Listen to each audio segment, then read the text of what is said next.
भारत की car market में survive करना बहुत ज़्यादा मुश्किल है और ये बात हम सभी जानते हैं। लेकिन कुछ ब्रांड्स के लिए यहाँ पर सर्वाइव करना इतना ज़्यादा मुश्किल हो जाता है कि उनको अपना बोरिया बिस्तरा समेट कर यहाँ से निकलना पड़ता है।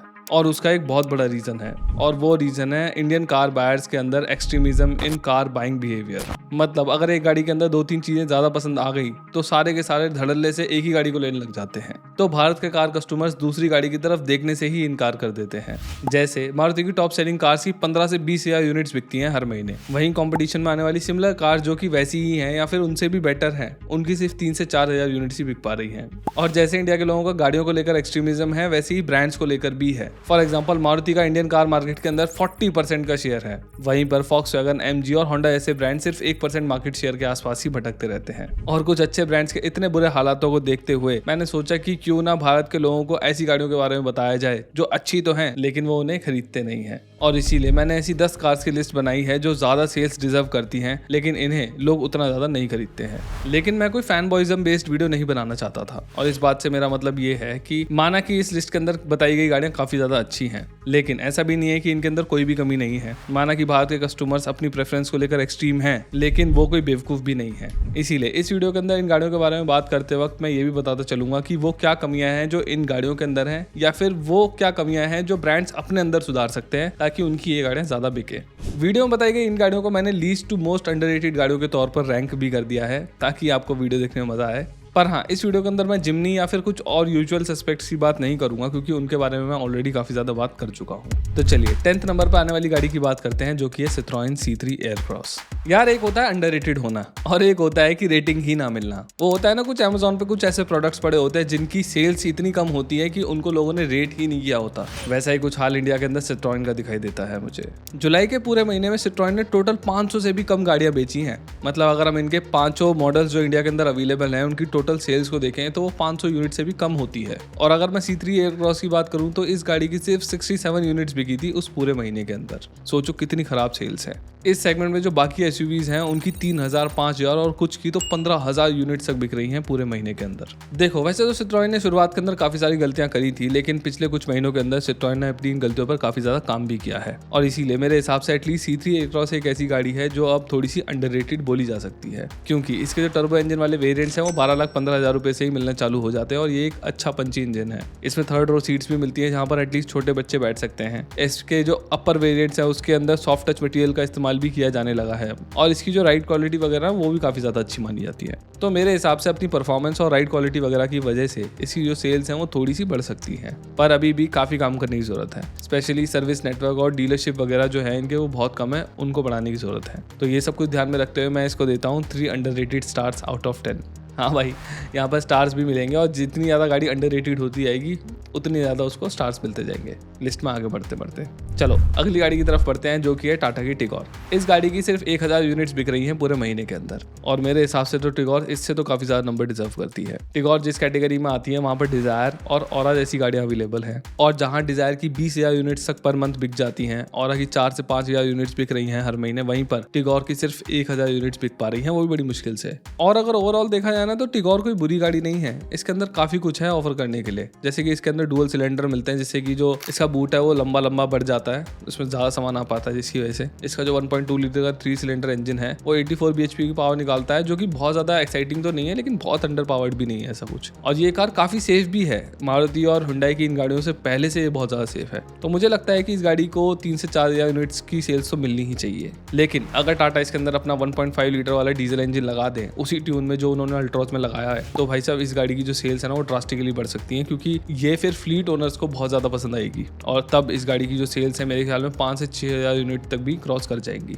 और इसीलिए मैं इस गाड़ी को दूंगा 4.5 out of 10 underrated stars. List की जो अगली अंडररेटेड कार है वो है XUV 3XO। देखो, वैसे कायदे से तो महिंद्रा की कोई भी गाड़ी इस लिस्ट में नहीं होनी चाहिए, क्योंकि इतनी बड़ी बड़ी गाड़ियां बनाने के बावजूद भी इनकी गाड़ियों की सेल अंधाधुन हो रही है इस टाइम। लेकिन फिर भी मुझे क्या लगता है कि जो इनकी 3XO है ना उसकी सेल थोड़ी बढ़ सकती है, क्योंकि वो अभी अराउंड 7,000 यूनिट्स के आसपास बिक रही है। वहीं अगर हम नेक्सॉन को देखें तो वो 13,000 यूनिट्स बिक रही है उस गाड़ी की, और वहीं ब्रेजा की 15 से 16,000 यूनिट्स। मुझे पर्सनली ये लगता है कि जो 3XO है ना ये नेक्सॉन से थोड़ी बेटर गाड़ी है, क्योंकि इसके अंदर पेट्रोल के 2 इंजन ऑप्शंस अवेलेबल हैं, फिर भी इसके अंदर एक एक डीजल इंजन मिलता है, वहीं जो नेक्सॉन है उसके अंदर सिर्फ 2 ही इंजन ऑप्शंस अवेलेबल हैं। इसके अलावा जो इस गाड़ी का GDI इंजन है वो 130 bhp की पावर निकालता है, जो कि इस सेगमेंट में सबसे ज़्यादा है। इसके अलावा गाड़ी की जो डायनामिक्स है वो भी अच्छे हैं, गाड़ी अंदर से भी काफ़ी ज़्यादा अच्छी दिखती है। आई फील इस गाड़ी की जो सेल्स है वो भी 8 से 10 हज़ार यूनिट्स के आसपास तो होनी चाहिए। तो उस हिसाब से तो ये गाड़ी थोड़ी बहुत अंडररेटेड है, बहुत ज़्यादा भी नहीं है, और इसीलिए मैं इस गाड़ी को दूंगा 5 underrated stars out of 10। Number 7 पे आती है MG की हेक्टर। MG हेक्टर एक काफ़ी ज़्यादा यूनिक ऑफरिंग है, जिसका जो टॉप मॉडल है वो 26 लाख के आसपास का पड़ता है। वहीं अगर हम इसे कंपेयर करें हैरियर और XUV 700 के प्राइजेस से, तो उन दोनों ही गाड़ियों के जो प्राइजेस हैं टॉप मॉडल के लिए वो 30 लाख के भी ऊपर चले जाते हैं। यानी कि हेक्टर के जो ज़्यादातर वेरिएंट्स हैं ये उस प्राइस रेंज में आते हैं जहां पर सेल्टोस और क्रेटा ऐसी गाड़ियां मिलती हैं। मतलब टॉप एंड को छोड़ दें, बिल्कुल एक्सट्रीम टॉप एंड को छोड़ दें, तो ज़्यादातर वेरिएंट आपको इन गाड़ियों के प्राइस रेंज में आपको मिल जाएंगे। और इसका मतलब ये है कि क्रेटा वाली प्राइस रेंज के अंदर कार बायर्स अपनी पहुंच एक बड़ी गाड़ी तक बना सकते हैं।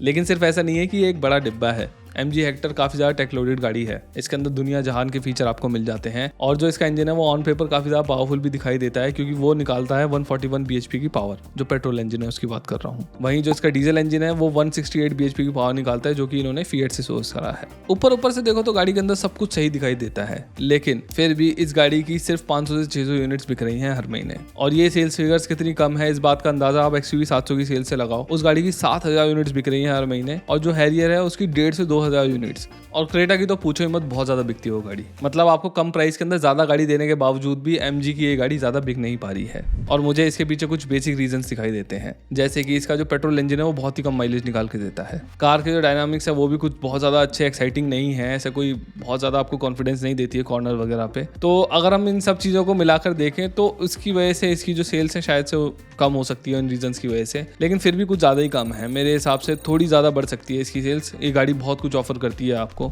और इन सब चीज़ों को अगर मैं कंसीडर करूं तो मेरे हिसाब से ये गाड़ी 5 आउट ऑफ 10 लेकर आती है अंडररेटेड होने के मामले में। अगली कार जो मेरे हिसाब से काफ़ी ज़्यादा अंडररेटेड है वो है वर्टस या फिर स्लाविया। देखो, इन कार्स के अंदर पर्सनली मुझे कोई भी कमी नहीं दिखाई देती है। इनकी जो ग्राउंड क्लियरेंस है वो अच्छी है, जिनकी वजह से ये गाड़ियाँ काफ़ी ज़्यादा खराब रास्तों पर बिना नीचे से लगे निकल पाती हैं। और जहाँ पर परफॉर्मेंस और हैंडलिंग की बात आती है तो वहाँ पर तो इनका कोई भी मुकाबला नहीं दिखाई देता है। लेकिन फिर भी क्योंकि इन कार्स पे सेडान का ठप्पा लगा हुआ है, इसीलिए इनकी कलेक्टिव सेल्स 3000 यूनिट से भी ज़्यादा नहीं हो पाती हैं। यानी कि वर्टस और स्लाविया की दोनों को मिला की जो सेल्स हैं वो 3000 से भी कम है। माना कि इन गाड़ियों की इंडिविजुअल सेल्स अभी भी होंडा सिटी और वर्ना वगैरह से ज़्यादा है, ये उनसे ज़्यादा बिक रही है, लेकिन बहुत जो लोग एवरीडे ब्लॉब्स को अपनी परफॉर्मेंस कार्स के तौर पे यूज़ कर रहे हैं, उन्हें 1.5 वर्टस में बैठ के उसका पंजा ज़रूर दबाना चाहिए। उनको तब समझ में आएगा कि आखिर ये गाड़ी है क्या। अब वैसे तो मेरे हिसाब से परफेक्ट कार्स है, लेकिन फिर भी मुझे क्या लगता है कि वैग को इनके 1.5 लीटर वाले वेरिएंट्स के प्राइसेस ज़रूर कम करने चाहिए, उसकी वजह से ज़्यादा लोग इनकी तरफ अट्रैक्ट होंगे।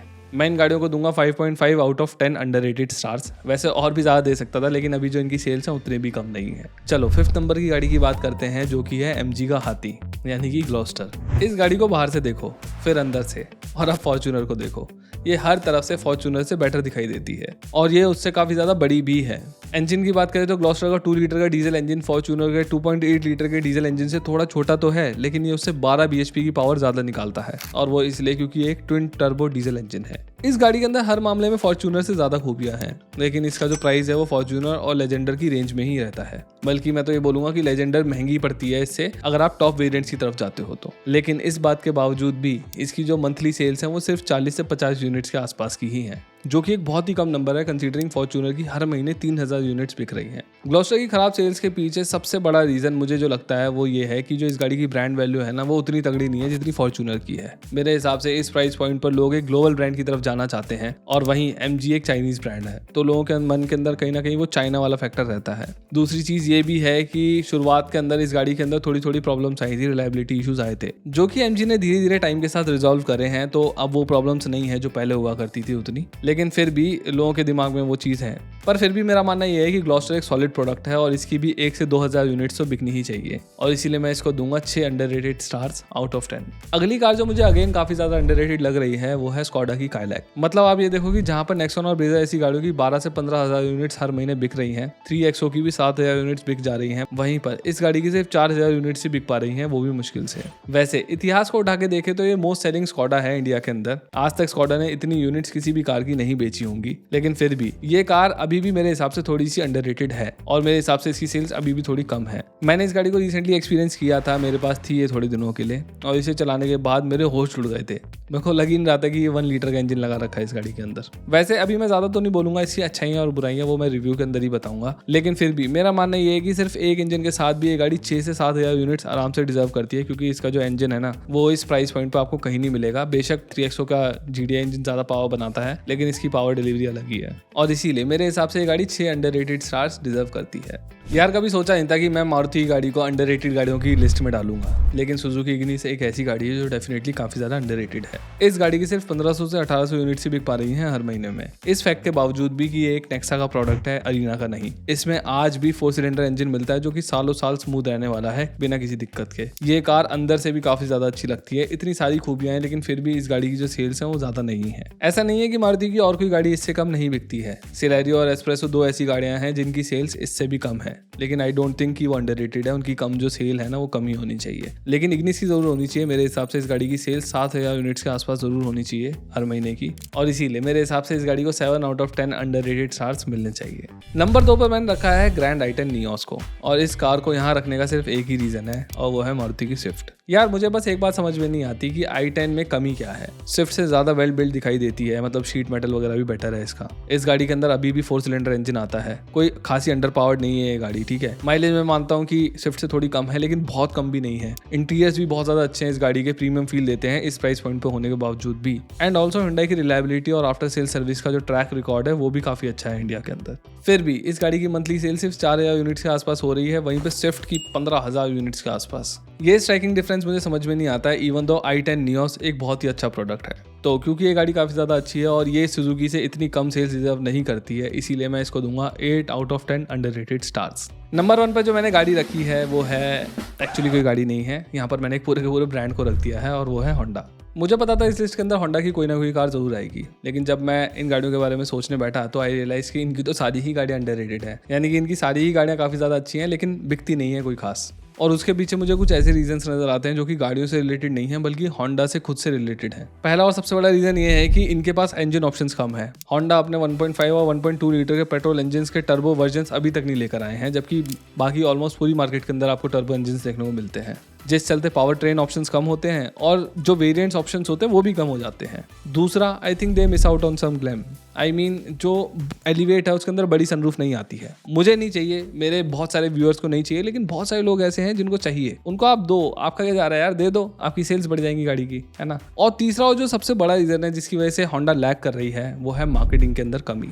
होंडा 2009 से E20 कंपैटिबल कार्स बेच रही है, लेकिन इसके बारे में बताएगा कौन। थोड़ा सा मार्केटिंग पे स्पेंड करो और लोगों को अवेयर करो कि आप कितना पहले से वो काम कर रहे हो जो लोग 2023 में आगे करना चालू कर रहे हैं। इससे क्या होगा कि जो कंज्यूमर्स है ना उनके माइंड पर बहुत गहरा असर पड़ेगा इस बात का कि होंडा यार कितनी एडवांस है कि उन्होंने ये सब चीजें बहुत ज्यादा पहले ही कर ली। वैसे ही जब आपको पता है कि आपका नेचुरली एस्पिरेटेड इंजन सबसे ज्यादा तेज है पूरे 1.5 लीटर इंजन के बीच में, तो आप उसको मार्केट क्यों नहीं करते हो। मेरा मानना ये है कि या तो आप इन्फ्लुएंसर से एथिकली मार्केटिंग करवाओ या फिर कोई और तरीका ढूंढो, लेकिन अपनी आवाज लोगों तक पहुंचाओ ताकि आपके जो अच्छे प्रोडक्ट्स हैं वो लोगों तक पहुंचे। मार्केटिंग करना थोड़ा आप ध्यान दो। यही आपकी जगह कोई और ब्रांड होता ना जिसने E20 2009 में कर लिया होता, तो आप समझ रहे हो रीलों पे रीलें निकल रही होती इंस्टाग्राम के ऊपर। तो यही मेरा कहना है, यही थी हमारी आज की वीडियो। अगर आपको मेरी ये वीडियो पसंद आई तो please consider subscribing to our channel. इस वीडियो को लाइक करिए, शेयर करिए और इंस्टाग्राम पे यार जरूर फॉलो कर लो मेरे को। एक से एक रील डाल रहा हूँ आजकल वहाँ पे। Thank you.